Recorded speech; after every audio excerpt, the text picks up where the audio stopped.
Good morning students. आप सभी का जूलॉजी की ऑनलाइन क्लासेस में हार्दिक स्वागत है। प्रीवियस क्लास में अपन ने जो फूड का डाइजेशन चल रहा था वो डिओडिनम तक पहुंच गए थे अपन, यानी स्टमक में डाइजेशन को अपन ने अच्छे से समझ लिया था। स्टमक में 3 टाइप की अपन ने ग्लैंड्स की भी बात कर ली थी, उनसे कौन कौन से एंजाइम्स रिलीज होते हैं उनकी मैकेनिज्म के ऊपर देख लिया था। उसके बाद अपन ने डिओडिनम में जब फूड पहुंच गया था तो वहां पे उसके द्वारा कोई भी प्रकार का डाइजेस्टिव जूस रिलीज नहीं किया जा रहा था, ओनली उसमें बाइल जूस और पेनक्रियाटिक जूस यानी कि लीवर और पेनक्रियास से रिलीज होने वाले जूस मिल रहे थे, जिनको अपन ने जैसे बाइल जूस है, पित्तरस जिन्हें बोलते हैं, उनको जाना था डिटेल से कि ये कहाँ पे बनते हैं, कहाँ पे संग्रहित होते हैं। जैसे लीवर में बन रहे हैं, पित्ताशय में या गैल ब्लैडर में इनको संग्रहित किया जाता है, और जब इनकी जरूरत होती है डिओडिनम में तब पित्त वाहिनी या बाइल डक्ट द्वारा इनको डिओडिनम में ट्रांसफर कर दिया जाता है। आज अपन नेक्स्ट इसी में आगे बढ़ते हुए अपने टॉपिक को आगे बढ़ाते हुए बाइल जूस या पित्त रस की केमिकल कंपोजिशन को जानेंगे, जो कई बार आपके एग्जाम में पूछी भी गई है।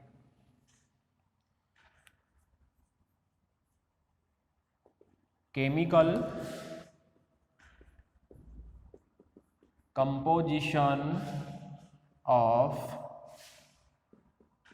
Bile juice. बाइल जूस मतलब पित्त रस। तो वही सबसे पहले टोटल अमाउंट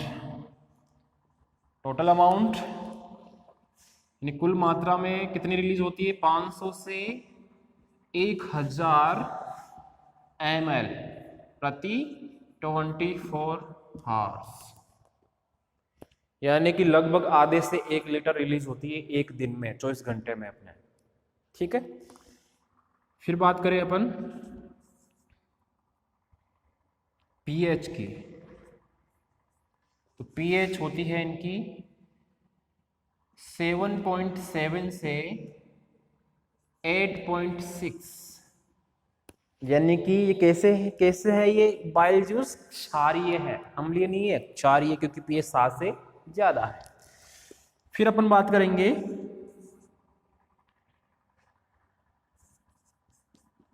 सॉलिड्स की, यानी ठोस पदार्थों की, जो इसमें होते हैं 11%। फिर अपन बात करेंगे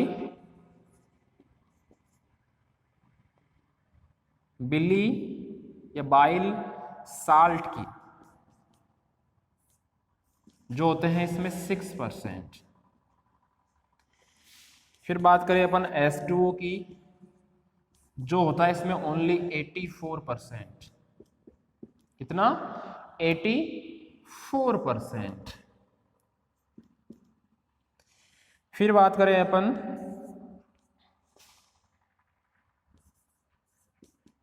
बाइल पिगमेंट की, पिगमेंट्स भी होते हैं इसमें, ध्यान रखना, ये होते हैं 3 से 4%। ठीक है, फिर बात करें अपन कोलेस्ट्रॉल भी पाया जाता है इसमें 0.8%। आपने नाम सुना हो, और सिफेलिन या लेसिथिन ये होता है 0.3%। ऐसे ही मैं बात करूं इनऑर्गेनिक साल्ट्स की, इनऑर्गेनिक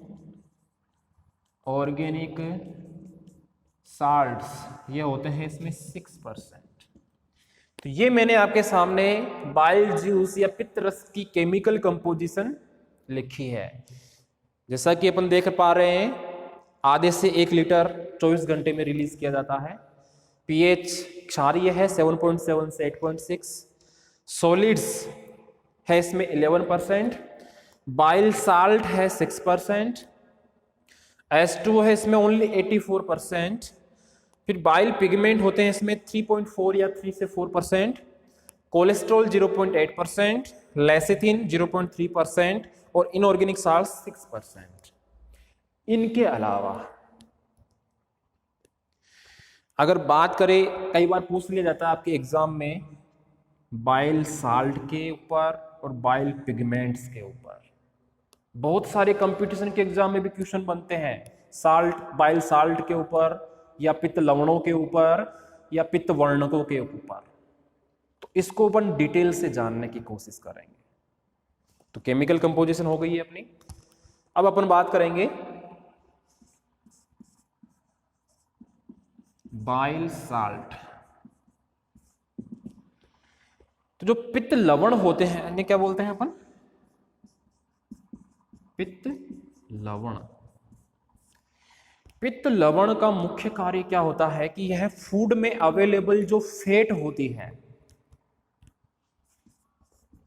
फूड में अवेलेबल जो फैट यानी जो वसा होती है, इसको अपघटित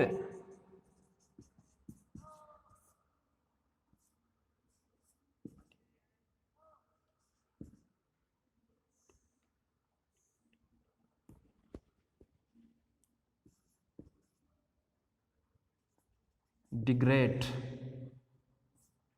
करने का काम करते हैं। ये जो पित्त लवण है यह फूड में अवेलेबल जो वसा या फैट होती है उसको अपघटित या डिग्रेड करने का काम करते हैं, जिसे वसा का या फैट का इमल्सिफिकेशन या पायसीकरण कहते हैं। आपने नाम सुना होगा पायसीकरण, जिसे अपन बोलते हैं इमल्सिफिकेशन। इमल्सन बन जाता है वसा का, पायसीकरण जिसे अपन बोलते हैं। तो फर्स्ट इंपॉर्टेंट वर्क तो ये हो गया पित्त लवणों का कि यह फूड में अवेलेबल फैट को अपघटित या डिग्रेड करने का काम करते हैं, जिस क्रिया को अपन पायसीकरण या इमल्सिफिकेशन के नाम से जानते हैं। दूसरे वर्क की बात करें तो वो क्या होगा? आपने सुना होगा सरफेस टेंशन, जिसे बोलते हैं पृष्ठ तनाव। सरफेस टेंशन, पृष्ठ तनाव किसका? H2O का। यह जो पित्त लवण या बिली साल्ट होते हैं यह पानी का जो पृष्ठ तनाव है या जो जिसे बोलते हैं सरफेस टेंशन, उसको कम करने का काम करते हैं। दूसरा इंपॉर्टेंट वर्क हो गया। तीसरे की बात करें तो यह वसा में, फैट में सोल्यूबल विटामिन, फैट में सोल्यूबल या विलयशील विटामिन कौन से होते हैं? प्रीवियस क्लास में आपने छोटी क्लास में पढ़ा होगा ADE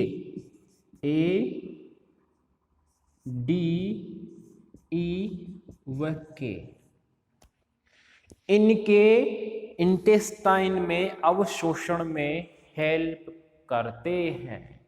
ये जो पित्त लवण होते हैं, जो बाइल साल्ट होते हैं, यह वसा में विलयशील विटामिन्स, फैट में सोल्युबल विटामिन्स जैसे ADE व के विटामिन्स को आंत्र में, जिसे बोलते हैं इंटेस्टाइन में, अवशोषण के लिए हेल्प करते हैं, इस कार्य में सहायता करते हैं। तो अपन ने अब जान लिया है कि पित्त लवण कितने जरूरी है अपने फूड में। अपना जो लीवर है अगर वो पित्त लवण बनाना कम कर दे तो अपना जो इंटेस्टाइन में फूड अब्जॉर्ब होता है वो फिर सही से अवशोषित नहीं होता है, क्योंकि यहाँ पर हम देख रहे हैं कि आवश्यक जो एंजाइम्स है उसके अवशोषण में, उनके अवशोषण में ये पित्त लवण सहायता कर रहा है। तो ये अपन ने यहाँ पे जो पित्त लवण थे 6%, इनके 3 मोस्ट वर्क अपन ने जान लिए हैं। अब अपन सेकंड नंबर पे बात करेंगे पिगमेंट्स पर। बिली बाइल पिगमेंट्स पर। ठीक है, तो मैं हटा रहा हूं।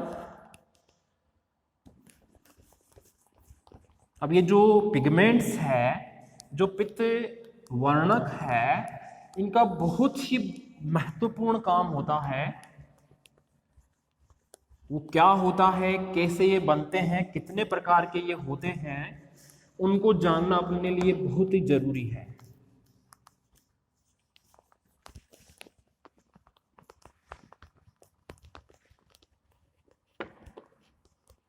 तो अब सेकंड नंबर पे बात करेंगे अपन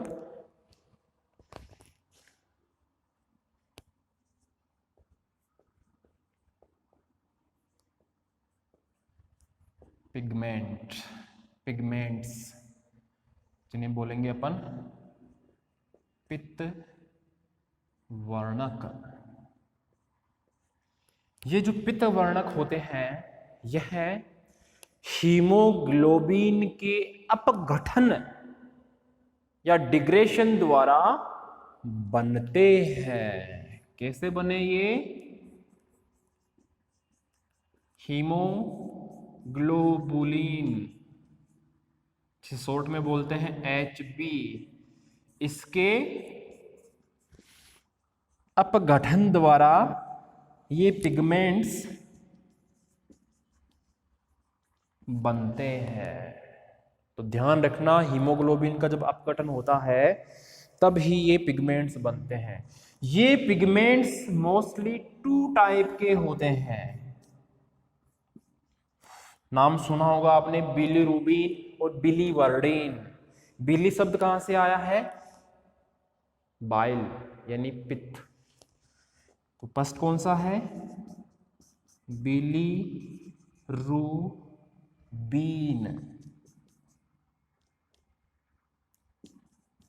और सेकंड बिलीवर्डिन।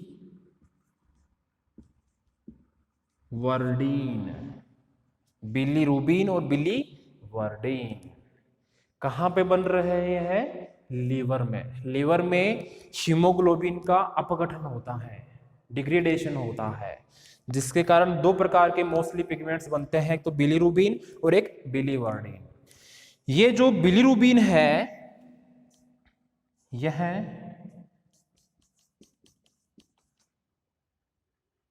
येलो कलर का होता है पिगमेंट या सबस्ट्रेट, और जबकि ये बिलीवर्डिन ग्रीन कलर का। तो इनके कलर्स भी ध्यान रखने हैं अपन को। बिलीरुबिन पिगमेंट येलो कलर का सबस्ट्रेट और बिलीवर्डिन ग्रीन कलर का सबस्ट्रेट होता है। अब जो मोस्ट क्वेश्चन बनता है अपना यहाँ पे, एक तो ये इनके बारे में पूछेगा और दूसरा बनता है बिलीरुबिन के बारे में। वो क्या बनता है उसको पहले समझ लेते हैं। अपने इंटेस्टाइन में जो बैक्टीरिया पाए जाते हैं, जैसे इकोलाई बैक्टीरिया प्रेजेंट होते हैं, तो उनके द्वारा इस पिगमेंट को मीजोबिलीरुबिनोजन में बदल दिया जाता है। तो ध्यान देना, बिलीरुबिन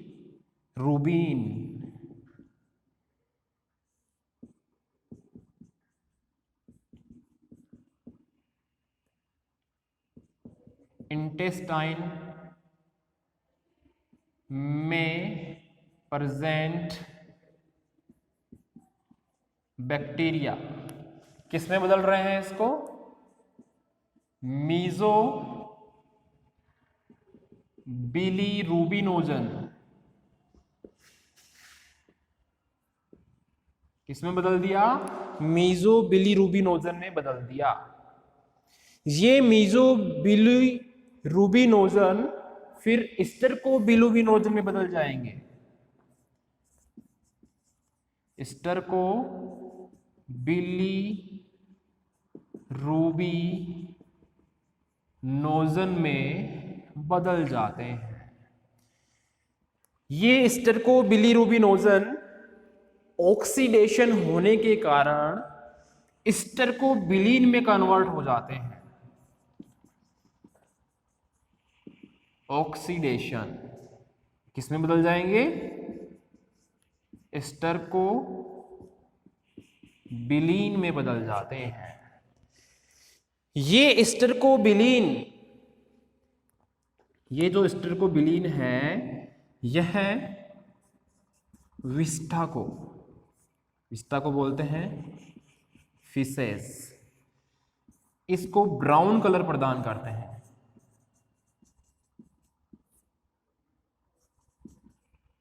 ब्राउन कलर प्रदान करते हैं और इसी रूप में विस्टा को मेमल्स द्वारा बॉडी से बाहर निकाला जाता है।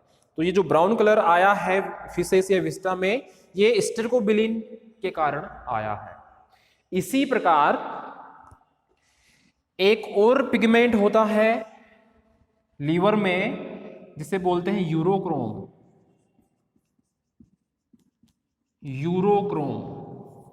ये कहां होता है? लीवर में। ये यूरिन को येलो कलर प्रदान करता है।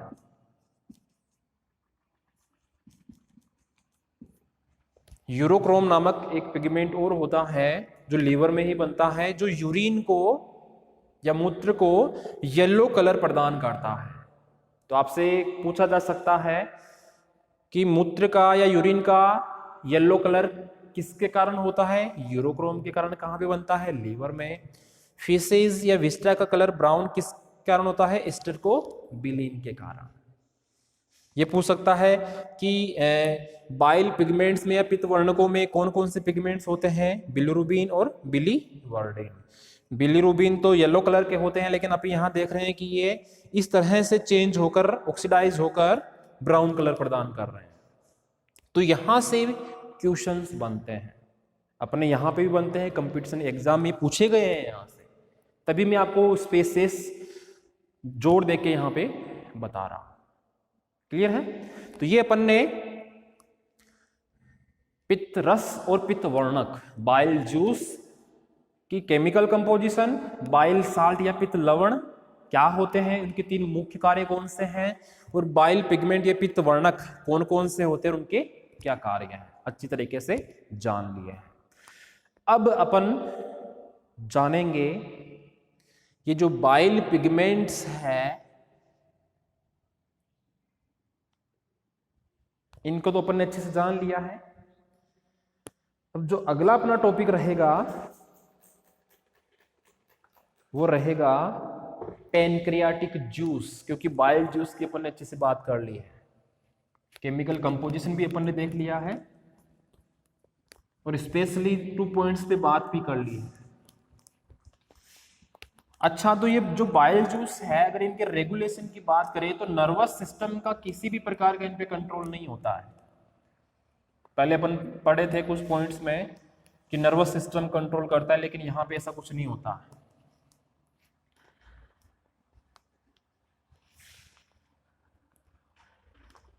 नेक्स्ट पॉइंट इसी में ऐड कर रहा हूं।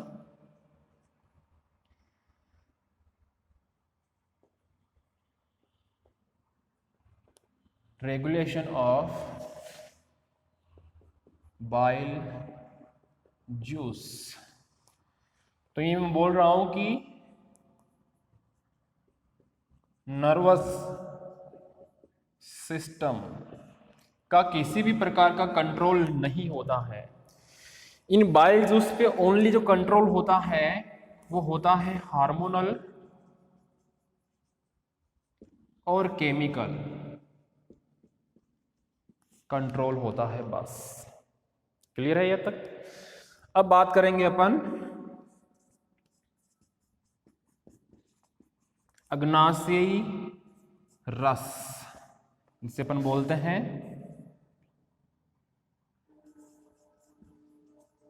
Pancreatic juice. सबसे पहले ये कहां से रिलीज होते हैं? अग्नाशय से तो रिलीज होते हैं, पेनक्रियास से तो रिलीज होते हैं, लेकिन इनकी भी यह एसिनाई सेल्स के द्वारा रिलीज किए जाते हैं। अग्नाशय रस या पेनक्रियाटिक जूस पेनक्रियाज की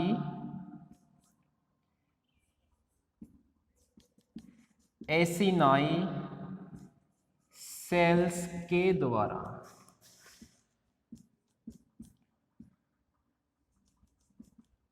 रिलीज किए जाते हैं। ये अग्नाशी रस भी क्षारीय होते हैं। कैसे होते हैं? प्रकृति में क्षारीय होते हैं। कहां से रिलीज हो रहे हैं? एसिनाई सेल्स के द्वारा, जो पेनक्रियाज में होती है उनके द्वारा ये अग्नाशी रस रिलीज किए जाते हैं। तो सबसे पहले इनकी भी अपन केमिकल कंपोजिशन देखते हैं।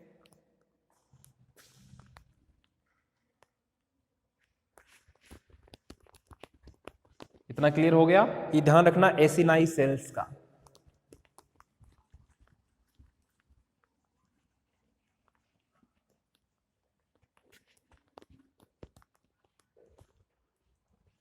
Chemical composition, chemical composition of pancreatic juice. सबसे पहले वही टोटल अमाउंट,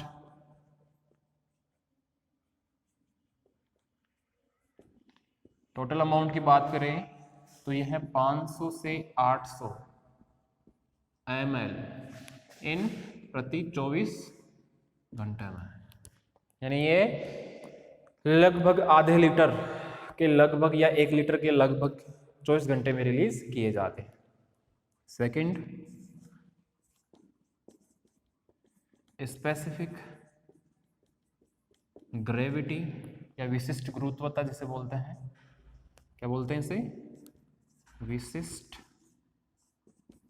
गुरुत्वता, जो होती है 1.008 से 1.030। फिर अपन बात करें H2O की, यह होता है इसमें 89.5%। फिर बात करें pH की, तो इसमें pH होती है इसकी 8, यानी कि ये भी क्षारीय है। मैंने अभी पहले बता दिया है कि ये पैनक्रियाटिक जूस भी क्षारीय होते हैं। फिर बात करें अपन इनऑर्गेनिक कंपोनेंट्स की। इनऑर्गेनिक कंपोनेंट्स इसमें होते हैं सोडियम, पोटेशियम, कैल्शियम, मैग्नीशियम और क्लोराइड आयंस। इसके अलावा ऑर्गेनिक कंपोनेंट्स की अगर बात करें तो इसमें ट्रिप्सिनोजन,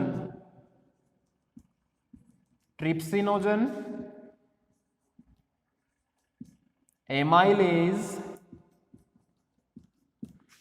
और लैक्टेज उपस्थित होते हैं। तो ये अपन ने अग्नाशी रस या पैनक्रियाटिक जूस की केमिकल कंपोजिशन को अच्छी तरीके से जान लिया है। इसमें अपन देख पा रहे हैं कि कुल मात्रा तो इसकी होती है 24 घंटे में 500 से लगभग 800 ml के लगभग। H2O है इसमें 89.5%। इसके अलावा pH जो इसकी वो है 8, यानी क्षारीय है। यहाँ पे जो इसका H2O का जो परसेंट है वो शायद 98 के लगभग है, 98.5। ठीक है। बाकी इनऑर्गेनिक कंपोनेंट्स में ये सोडियम, पोटेशियम, कैल्शियम, मैग्नीशियम और क्लोराइड आयंस। ऑर्गेनिक्स में ये ट्रिप्सिनोजन, एमाइलेज और लैक्टेज। यहां से कई बार क्वेश्चन बन जाता है कि ये ट्रिप्सिनोजन का काम क्या है फूड में, क्योंकि फूड में इनको भी मिलाया जा रहा है पैनक्रियाटिक जूस को। तो इस ट्रिप्सिनोजन एंजाइम का क्या काम होता है, इसको अपन डिटेल से जानेंगे। यानी कि अपना नेक्स्ट पॉइंट ये रहेगा, digestive action of pancreatic enzymes. तो ये आपने अच्छे से समझ लिया होगा। कोई भी केमिकल कंपोजिशन आपको पूछ सकता है अगला, सलाइवा की पूछ सकता है, बाइल जूस की पूछ सकता है, पेनक्रियाटिक जूस की पूछ सकता है, HCl के वर्क पूछ सकता है। तो नेक्स्ट पॉइंट अपना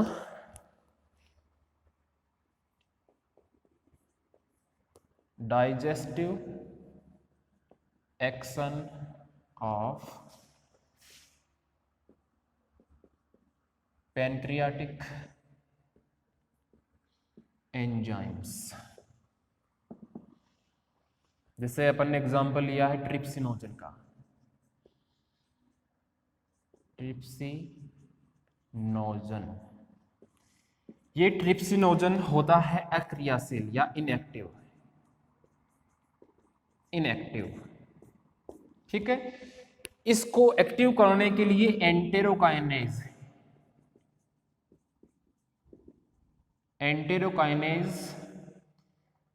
एंजाइम काम में लिया जाता है, जो इसको ट्रिप्सिन जो होता है एक्टिव, इस फॉर्म में इसको बदल दिया जाता है। फिर ये जो ट्रिप्सिन एंजाइम है यह काम करेगा, वर्क करेगा प्रोटीन पे। फूड में प्रोटीन तो होता ही है, तो उस पे ये ट्रिप्सिन एंजाइम काम करके इस प्रोटीन को पॉलीपेप्टाइड या डाइपेप्टाइड में बदल देता है, यानी कि ये प्रोटीन को तोड़ने का काम कर रहा है। प्रोटीन की जो हार्डर स्ट्रक्चर है, जो उसके बीच में जो पेप्टाइड बॉन्ड है, उनको तोड़ने का काम कर रहा है, यानी डाइपेप्टाइड में चेंज करने का काम कर रहा है ये ट्रिप्सिन एंजाइम। क्लियर है यहां तक? ठीक है। ये सारी कहानी अपन किस में पढ़ रहे हैं? डियोडिनम में, ग्रहणी में। किस में पढ़ रहे हैं? ग्रहणी में।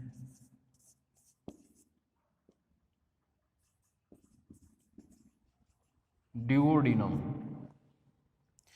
डियोडिनम में फूड किसके रूप में आया था? काइम के रूप में। लेकिन उसमें अब बाइल जूस और पेनक्रियाटिक जूस मिल गए हैं, तो वह और अधिक पतला हो जाता है और लास्ट में वो काइम से काइल में बदल जाता है। ऐसा क्यों हुआ?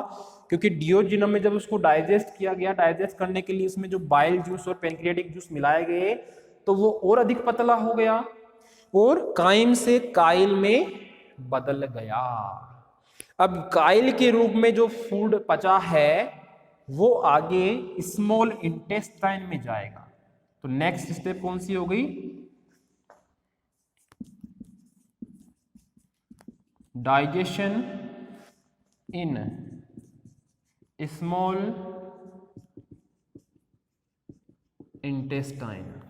स्मॉल इंटेस्टाइन को अपन बोलते हैं छोटी आंत्र।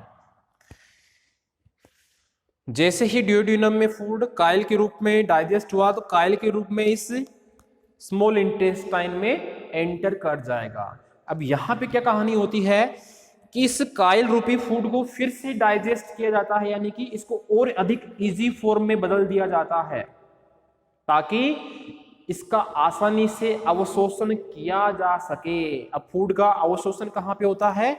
स्मॉल इंटेस्टाइन में।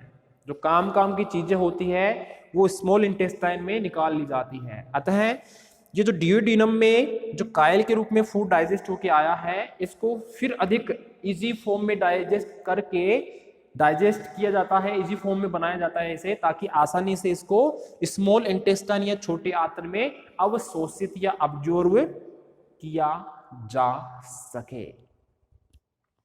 अभी स्मॉल इंटेस्टाइन में 2 टाइप की ग्लैंड्स पाई जाती है। ये तो अपन ने जान लिया कि जो काइल के रूप में फूड आया है डियोडिनम या ग्रहणी से, उसको और अधिक सरल अवस्था में बदलकर अब्जॉर्ब या अवशोषित होने लायक बना दिया जाता है।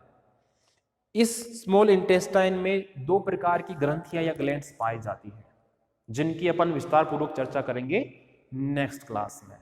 तो आज अपन ने बहुत अधिक डिटेल में जान लिया है बाइल जूस, पैनक्रियाटिक जूस, दोनों की केमिकल कंपोजिशन, दोनों के वर्क्स।